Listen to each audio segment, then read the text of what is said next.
Coming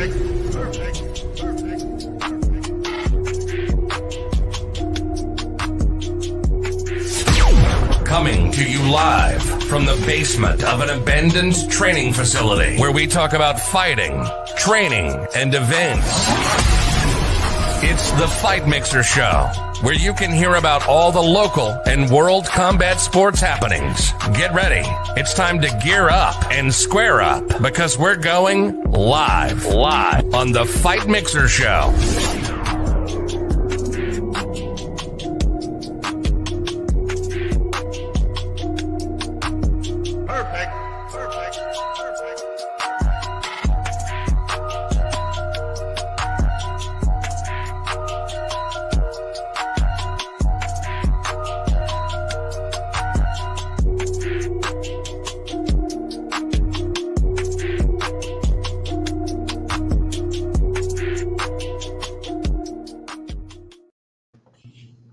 Welcome. Good day, everybody, and welcome to the Fight Mixer. We are here live with Mr. Matt and the one and only Mr. Gabe. What's going on, brother? Another day. Very good. All right, it's night for you guys, but it's day for me. So, lucky bastard.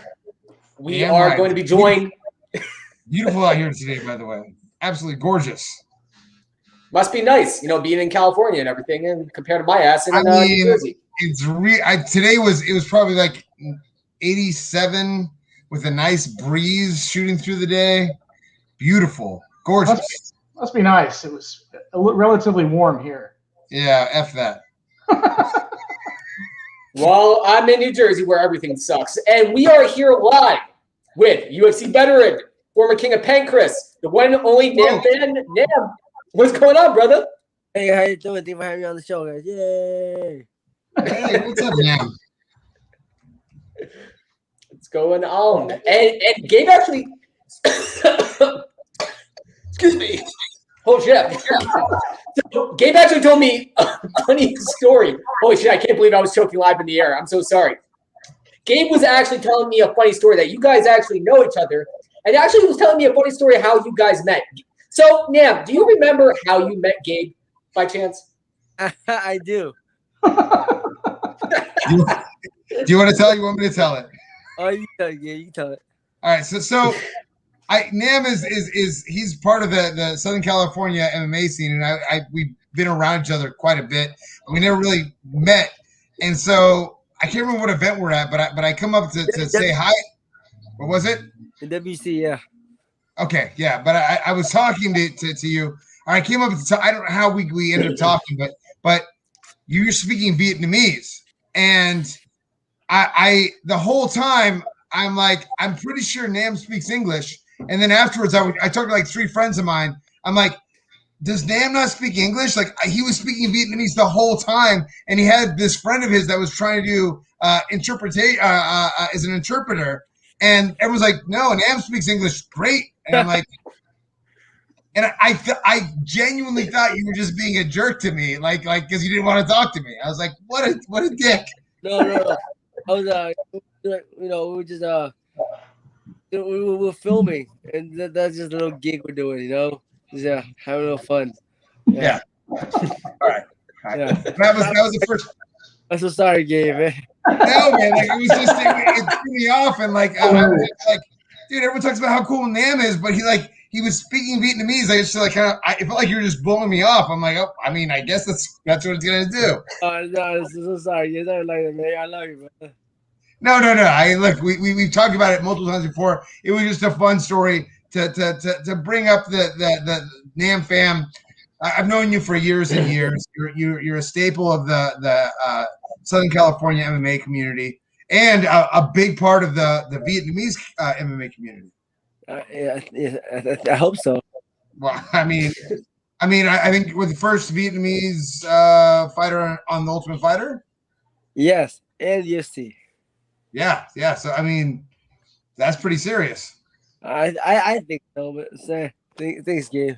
Yeah, absolutely. So what's going on now, Nam? Are you still fighting, boxing? What's going on with you? I'm trying to. Well, when COVID's over, I still feel good. I see what happened with over, so I'm gonna travel more internationally. I want to still fight in Japan and stuff. Still do boxing matches, I still feel good, so we'll see.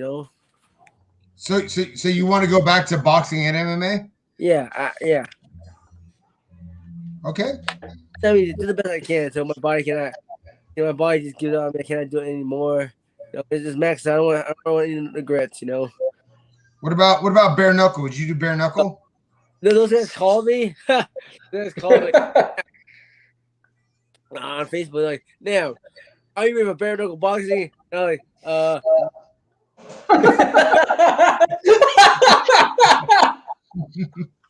dude, that's scary stuff, man. I did not, I have friends that bought those guys. We got a good amount of money for the first fight. You got a lot of money. I'm like, man, I fun, bought for fun. I like it, but bare boxing does not look fun, man. I don't. But the money to give you, I still don't want to do it, man. It's not fun.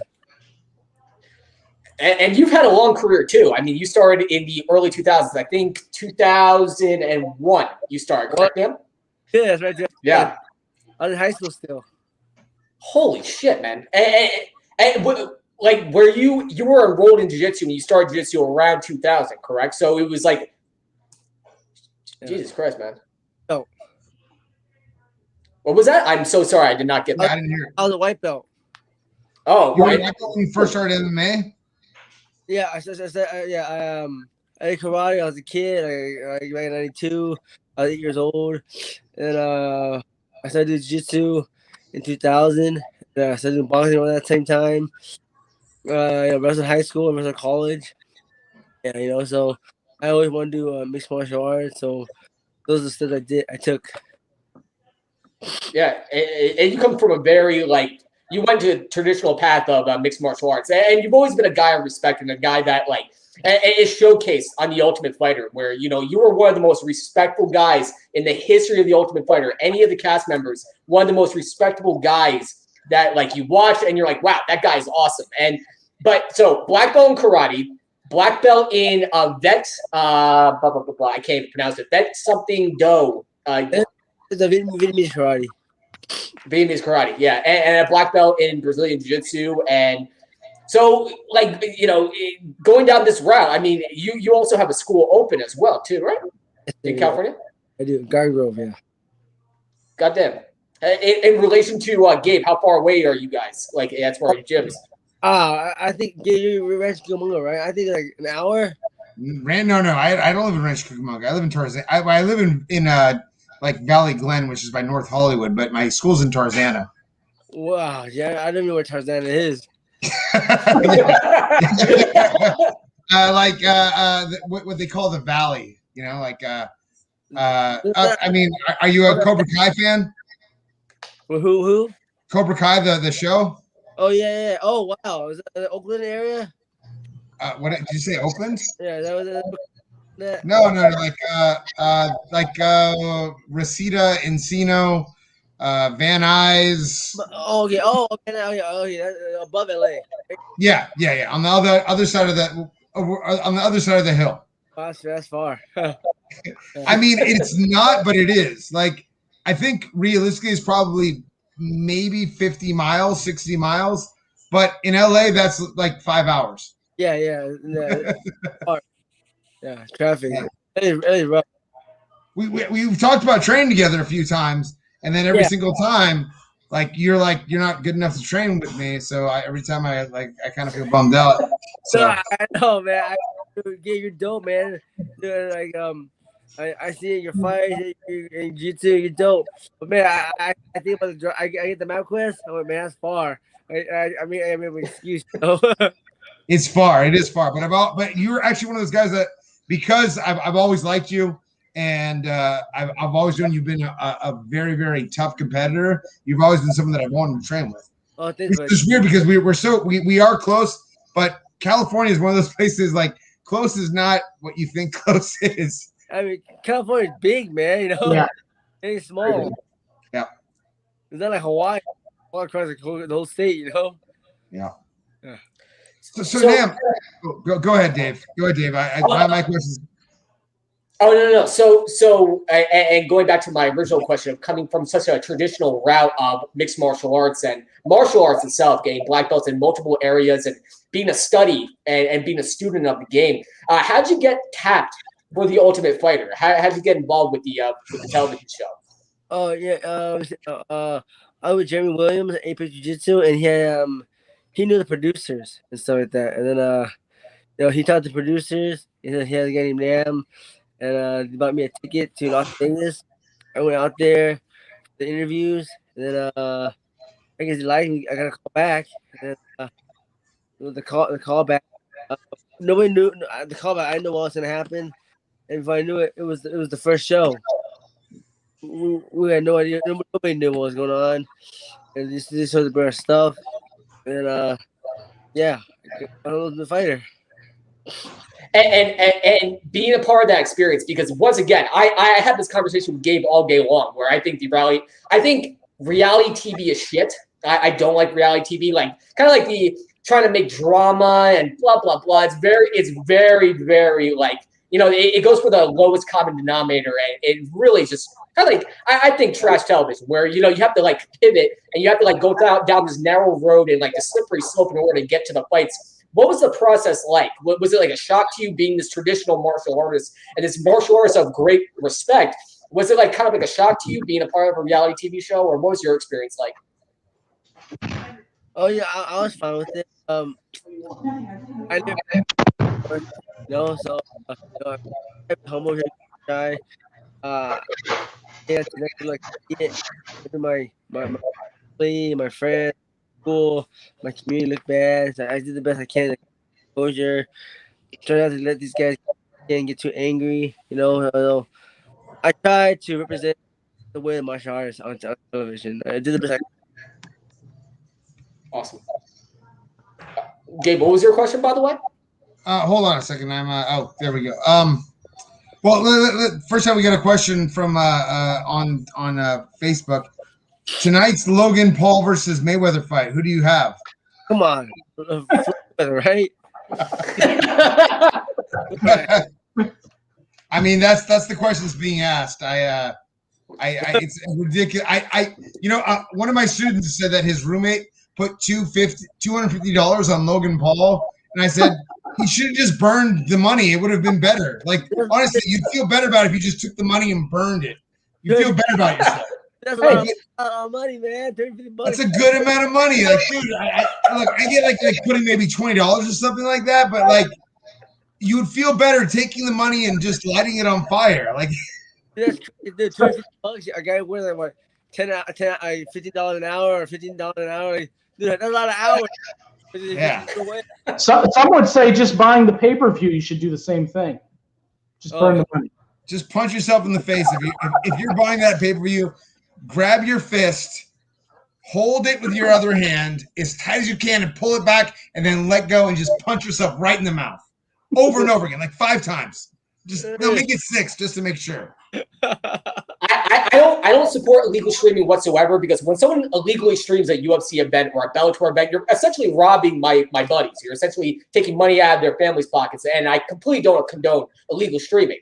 But when it comes to the Paul brothers, I kind of, what I'm saying? Like, illegal links, send them to everybody. You know what I'm saying? I'm not saying it's a good thing, but I'm not saying it's a bad thing.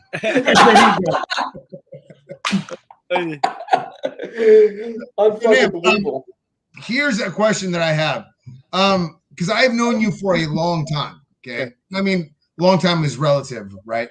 But do you feel that there's been any adverse side effects from fighting for you?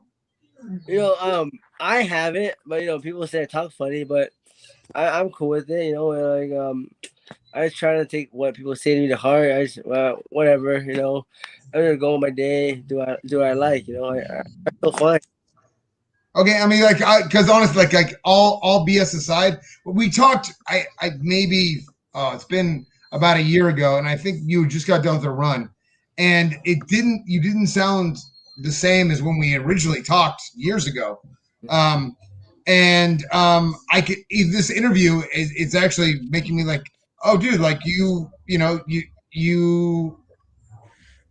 are talking different than you did even 5 years ago? Do Yeah, you feel like that's from fighting, or do you feel like that's just progression of life? I'm not sure. People, Okay. I wouldn't know because I fought. I'm not Yeah. sure. I'm not sure how I would talk if I didn't fight. So it is what it is. I told myself, I didn't want to die. I didn't want to live my life scared. Like I don't want to live my life not doing what makes me happy. Yeah. If I'm gonna die, look stupid for the rest of my life. I'm not care what people say about me. I'm gonna do what makes me happy. I respect the hell out of that. And And again, it just I'm absolutely not asking the question in a disrespectful way whatsoever. No, You, I you know, like. I respect you immensely, dude. No, And I actually, I care about you. Like, I not like we're best friends or anything like it, but I care about you in the respect that you've been in the trenches as long as I have. Actually, longer because you fought in '01, I fought in '02. And I definitely agree with that. Like, dude, do you and do what makes you happy. And you know what? Go out on your shield. yeah, it's seriously like I one day I don't live scared. Uh, I don't live my life doing what people tell me to do. I don't want to live my life like let people get to me like get angry or be scared to do what makes me happy. I'm gonna do me. People don't like it or people I'm stupid, whatever. At the end of the day, it's my life. I'm gonna do what makes me happy. When I die, I die. But when I die, I'm not happy. and you and Gabe shared that that generation where you guys were fighting not for Facebook clout, not for because we talked about the Paul brothers and everything like that, but you guys were actually fighting in that generation where not a lot of people were watching. You were fighting these fights, King of the Cage and everything, where it wasn't a huge audience. It wasn't ESPN covering it. It wasn't owned by publicly traded companies. You guys were fighting just to test yourselves. And you weren't fighting in front of audience. You were fighting because you guys were fighters. And, it speaks volumes. I tell Gabe this all the time. It speaks volumes of yourself as a mixed martial artist. And the fundamental difference between your generation, you and Gabe's generation, and everybody else is you guys fought because you guys were battle-tested fucking warriors. And you didn't do it for any other reason but to be fighters. I respect the hell out of you. Exactly what you said. But is there anything left to prove? I think King of Pancras. You're a Ultimate Fighter veteran. You fought in the UFC. You fought everywhere. I mean, is there anything left to prove? You already proved everything. I've nothing to prove to anyone. I didn't prove to myself. I'm gonna continue. I'm doing this, because is that how I started? I did martial arts. I love martial arts. I started fighting, and I'm just gonna do the best I can, continue to fight until I really feel tired or I don't want to do it anymore. If I can't compete, fight, or internationally, I still want to train, still want to exercise, still want to, be on my feet, toes. Dude, you run a lot. I like way more. Only like I run with my dogs in the morning for about a mile to 2 miles just to get them some exercise. You're doing like 10 miles a day, my man. Like you are still putting in the road work. It's impressive. Yeah, thanks, gotta stay healthy, gotta stay young, Yeah, man. low. I every time like you put a Instagram thing up, I'm like, dude, man's still getting after it. I love it. Even if I don't fight anymore, I still want to exercise and stay healthy, not Of have course. like eat clean, live a healthy life. Like the Diaz brothers, I don't think they fight that often, but they live a clean life. Now, so speaking of life, you don't talk about it very much, but you're a dad. You have Yeah, a little fan. that's correct. I do. I'm a dad. Serious. Dude, that's amazing. Like you don't talk very much, but like whenever I see a picture of him, like it warms my heart. How is fatherhood, and how old is your son, and how has that changed who you are as a man? Well, I definitely got to step it up. Life is great, guy. I don't know. I feel happier. I feel more motivated to work, motivated. I want to be, I'm maybe a better role model for my child. Life's good. How old is he? Maybe 2 next week. Oh wow, that's yes.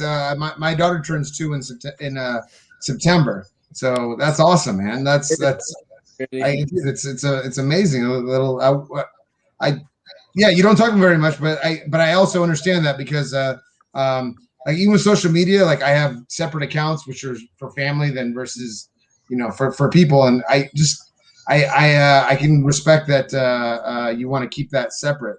I try to keep my like private, on my social media. Uh, wife and my kid has their own stuff, So, but yeah, I don't want anyone attacking them, So I try to keep my personal life private. Yeah, smart. So my friend asked me a question, Dan, and you don't have to elaborate on this, but there's a video that was leaking around the internet that I actually commented on, and he reminded me to ask you about this. What happened between you and the kung fu master with the death touch? And you guys apparently, what the hell happened? He brought that up, and I had to remind you and ask about it. It's crazy. This guy. I was sparring. I was doing 10 rounds with one of my students. We were sparring. And he brought his friend, that cool guy, because that cool guy wants to be a fighter. And my student brought him in to show what sparring is. And all that he was doing was talking smack. Like, man, I was done this, I was done that, and she done this, she done that. Like, dude, what do you? I'll break your face. No. No.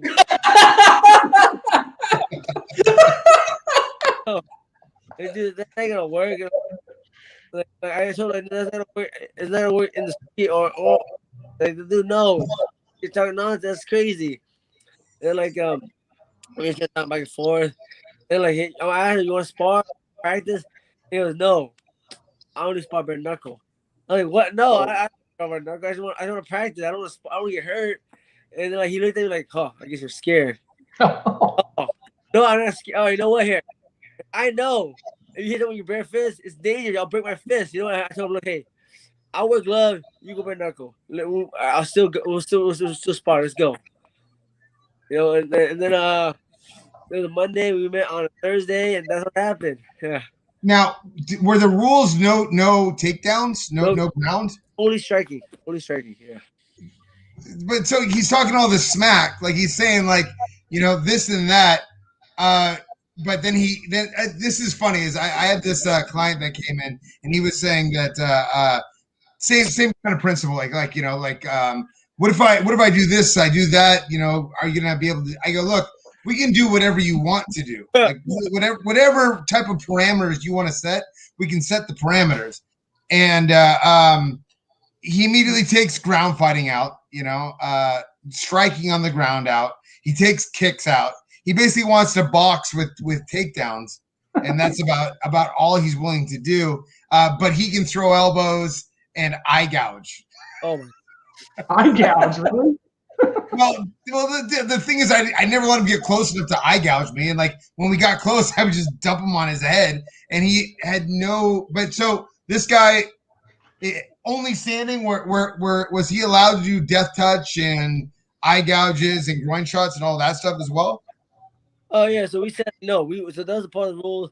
We said it had to be like rules, as in like no eye gouging, no cooking, no. Because you were afraid. Yeah, well, I told her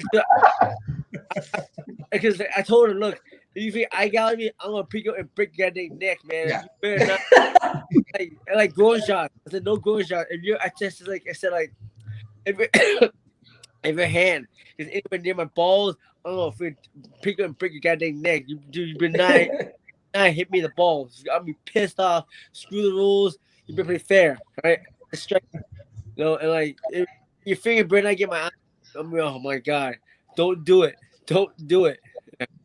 Yeah, that's one of my favorite things when they talk about like what about eye gouging and groin shots and elbows and headbutts. I'm like, we can do all that stuff, but understand that like now you're putting me in a position where I'm going to really, really, really hurt you badly. Yeah. Like, if you allow, we can play whatever rules you want to play, but if you want to put dirty tricks into it, I have a skill set and I can do those dirty tricks really, really well. Trust me. This is I told this guy, no. If it's a street fight, dude, I kill you. Like, all right, it's cool. Let's go. No time limit. He goes, no. We go 3 rounds, 2 minutes each. No. Heck is that? You told me it's a street fight. There's no time limit. It's a street fight. Let's go. No time limit. And then we agreed. I think 4 2-minute round, 4-3. I forgot. It was short. It was quick. You know, it only lasted 2 rounds. Now, when it was over, was he respectful after the fact? I don't. Well, he was still getting his sense back. I don't think he knew where he was. You know, so I didn't want to rub it in his face.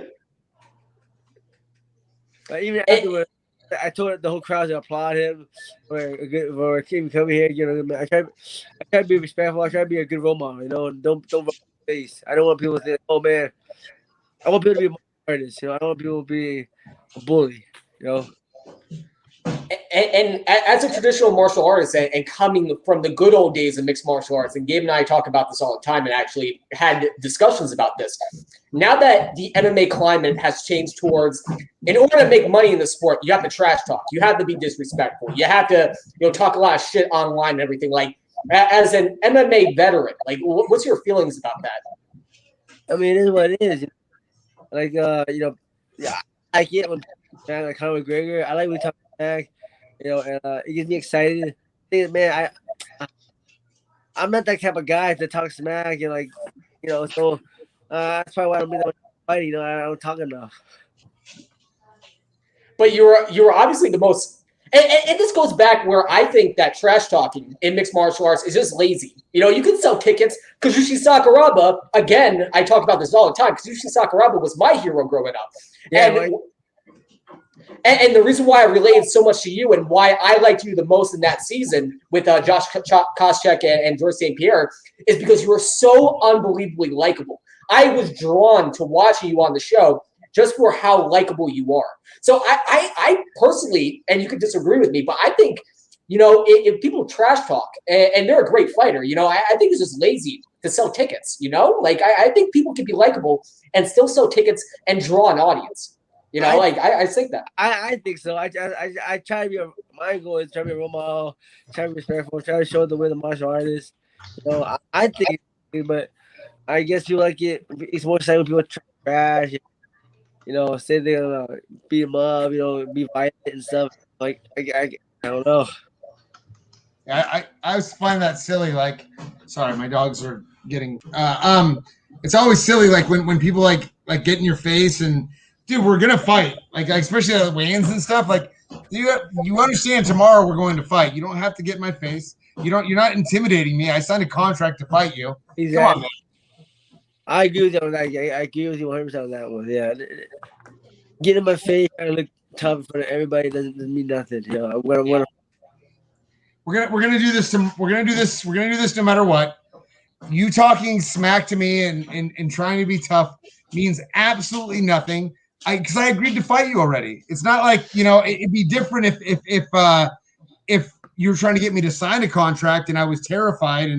But as soon as I say yes, I'm going to fight you. Understand that I'm agreeing. Yes, I not only am I agreeing to fight you, but I know at least in my mind that I can beat you. Exactly.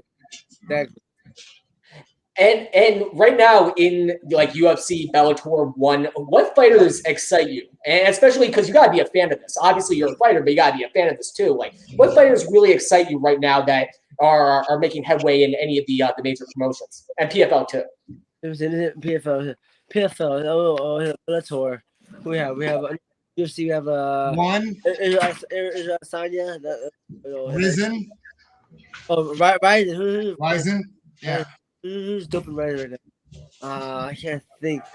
No, in one, there's a girl. Her name is Hirata.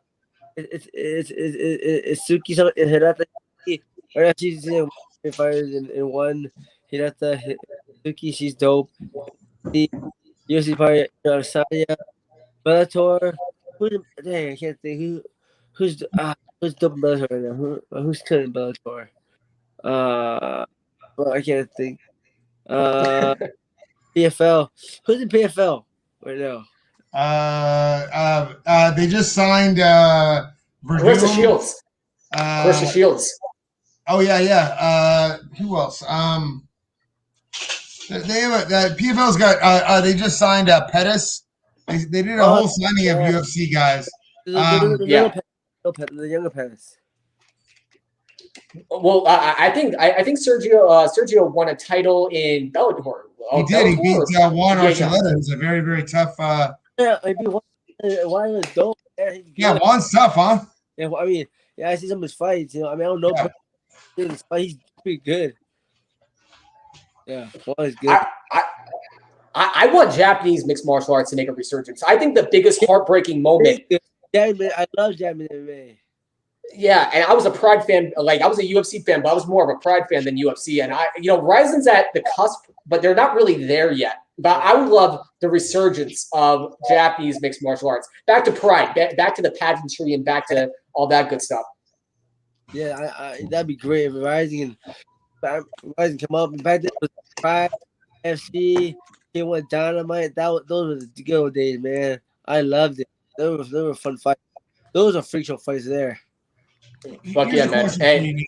Here's a question for you. As a former king of Pancrase, what do you think about Pancrase coming to the U.S. and having shows here now? Is it really? Go ahead, David. They just had one in California. They're going to have one in Florida. So essentially they're having events here in the United States now. And trying to go old school, back to, That's dope. I'm in a phone call.